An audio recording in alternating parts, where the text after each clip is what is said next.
the type of sihr that the Quran talks about is the sihr that deals with the jinn.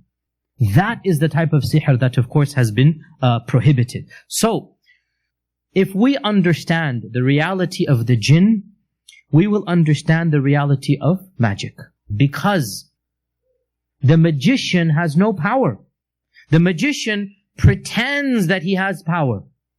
In reality, the power of the magician is nothing other than the physical, natural services of the jinn. There's no supernatural, there's no mystical, there's no semi-divine. The jinns are not all powerful.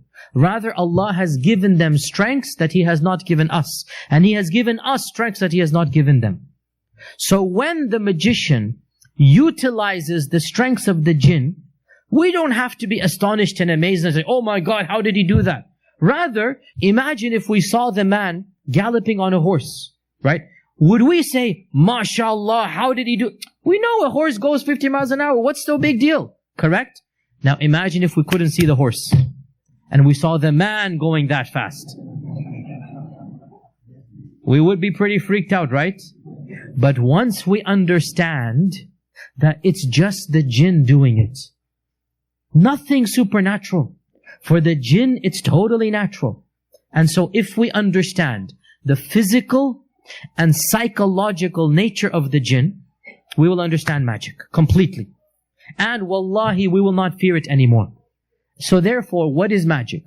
Magic is the magician getting the jinn to do his tricks. What are the tricks? What would the jinn have what would the magician have the jinn do? So, whatever the magician is paid to do. Whatever the magician is paid. Somebody will come to the magician and say, I want this man's business to go bad. I want their marriage to fail. I want them to have no children. This is the common reasons, right?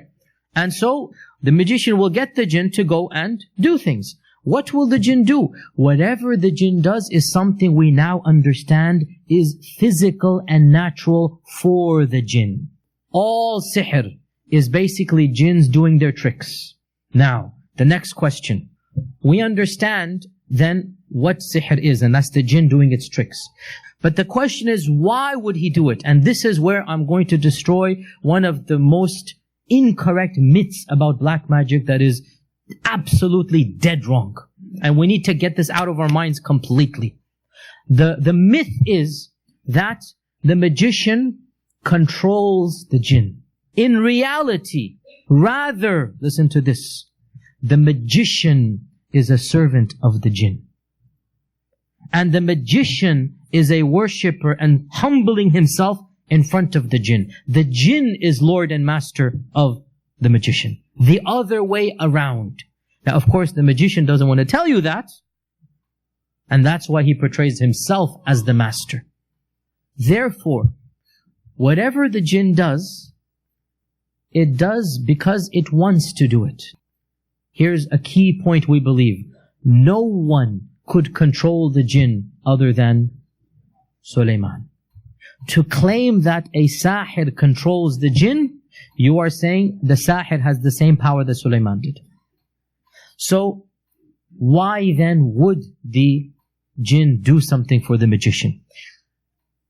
Sihr is a business transaction, literally. And the magician gives something to the jinn, and the jinn gives something back to the magician.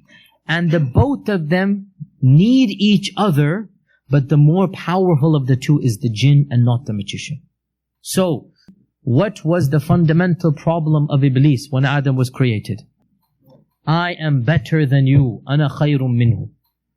So, the jinn feel inferior. We can quite literally say, sihr comes from an inferiority complex of the jinn. So what do they want from man?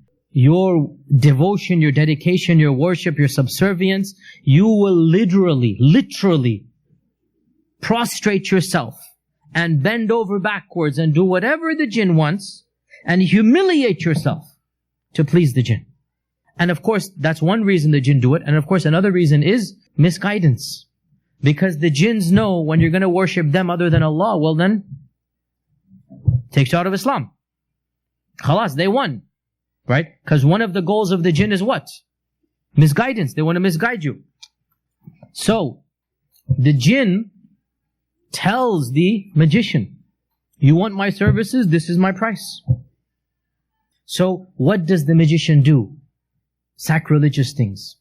Things that are just disgusting. Evil. Blood sacrifice. You know, even in children's books, so what is the magic recipe made of? What is something that you put in the magic potion, right? Toads. The grass says toads. Bones. Okay? The eye of a gnat, and the leg of this and that. Now, and you know, we laugh at this. There's an element of truth here. Meaning what? Imagine if you have a list as ridiculous as this. Get the bone of a dog. Get the eye of a this. Get that. And you have to go around for days getting these things. How do you think the jinn's going to feel watching you in humiliation? This is giving the jinn what? A boost, a thrill. Right? So in reality, who's more in charge? The jinn is more in charge, not the magician. In reality, the magician needs the jinn more than the jinn needs the magician. So the magician will literally sell himself to the jinn. And when you sell yourself to the jinn, you cannot be a worshipper of Allah. And that is why it is very common for the magician to actually do acts of blatant kufr. Things that are absolutely disgusting. Things that involve, and I don't want to even mention it inside the masjid, but it involves dishonoring some of the signs of Allah. It involves najas. It involves humiliating his own body. It involves sacrilegious, vulgar, profane. And I don't want to give examples, but wallahi, the worst of the worst things that even a person who's bad will not do what the magician does, right? You will have thieves, you will have murders, they have a limit of how they maintain themselves. Magicians have no depths of depravity that they're not going to go down to. I swear by Allah, they do worse than that. And I speak from my own experiences with doing exorcisms and whatnot, that they do much worse than this. And anything you can think of, they do worse than this. And why do they do it? Because again, from the perspective of the jinn, it's getting a thrill looking at you, humiliating yourself, putting najas on yourself, eating this, doing that, going there. Look at the thrill that you're giving the jinn, right? And so, in return, if the jinn just has to go and slap somebody and come back, more than happy to do it, so that you have to grovel even more. Right? Correct? Right? And this is the reality of what sihr is. That the magician is basically giving this jinn some boost and misguiding himself by becoming away from Islam or worshipping other than Allah subhanahu wa ta'ala. Literally, they say that you sell yourself to the devil. That's literally what you do. Literally. It's not even a figure of speech here.